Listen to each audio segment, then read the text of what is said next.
I know I said I was going to sign off, but I'm coming back with just a little bit more. It turns out that I miss having students in the classroom. I depend on them to ask me questions and the responses. And it's very difficult to make sure that I get everything into a lecture um, without those students there to sort of interact with. And so I miss y'all, and I wish I was in a classroom with you.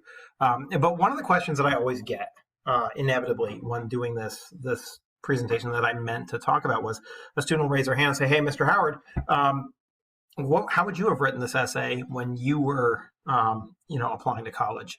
And can you give us an example, of how you would structure it and what you would do?"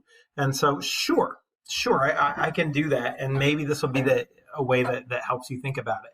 So, obviously, I wasn't the same person back then that I am now. But I might pick resilient, and I might say to myself, well, I'm resilient because I had leukemia when I was 15, and I overcame that and was able to graduate with my class. And that would be, a topic to write about. So that could be one. I might pick,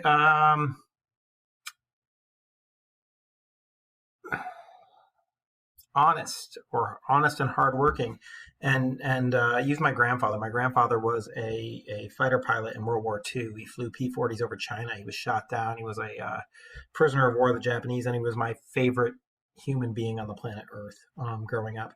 I think because he understood how grateful he should be for the life he was living because he'd had so many bad experiences. But he was always wonderful. And so I learned a lot from him. And I could easily have written an essay about my grandfather and his influence on me as a person and how it made me a better person. So I certainly could have written that. So I could have done either of those essays, but let's just pick the leukemia one first because that's relatively easy. How would I start that? Well, I would start that in a way that grips the reader. So I would be in the hospital. I would paint the scene of what it's like to be in a hospital room, lying on a crinkly bed with a blue plastic box, pumping poison directly into my heart, and I would sort of hook the reader on that. And then I would flash back to who I was and how I got leukemia and what I learned through it, and talk about my resiliency, my drive to overcome that difficult situation, and how the resilience that I have makes me an excellent candidate for college and education. And I would go through that sort of process. I'd illustrate the scene to hook them into me and get the reader a sense of where I am and what I'm going through so they feel emotions for me. And then I would jump to sort of a flashback, like look through what I learned from leukemia on sort of like a high overhead angle. And then I would move to how that is going to help me in college and in life. With my grandfather, where would I start? I think I would start in his garage.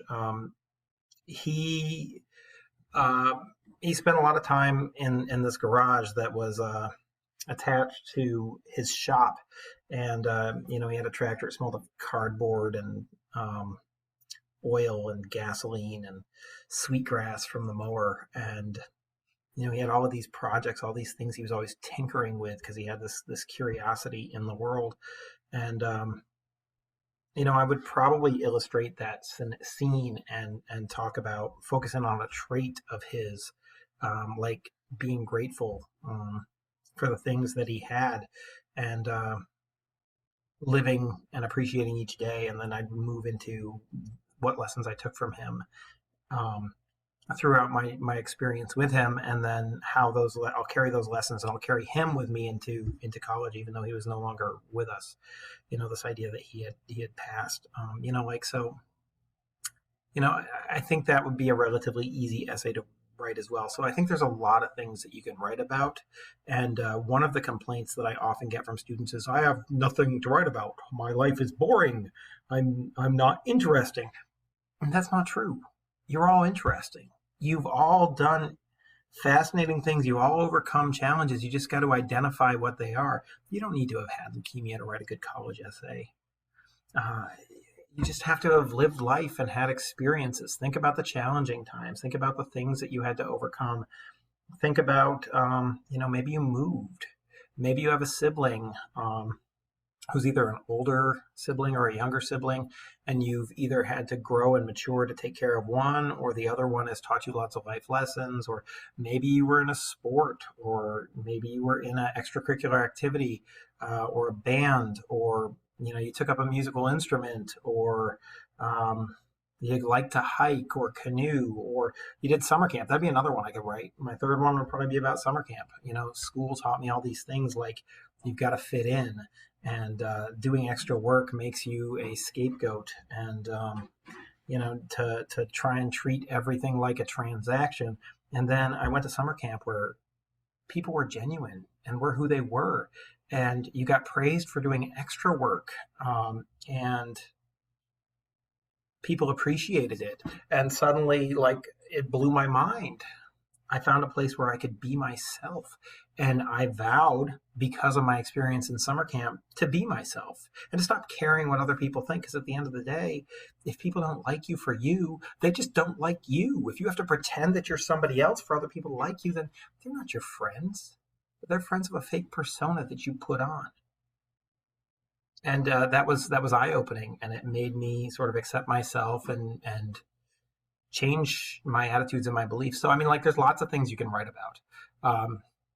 And I highly recommend, brainstorming some of those things down on paper and then talking to somebody about them. Call a friend, and each of you share your 3 ideas and just talk them through, because some people think better through talking. And I certainly would have done that in class had we had the opportunity to have a discussion.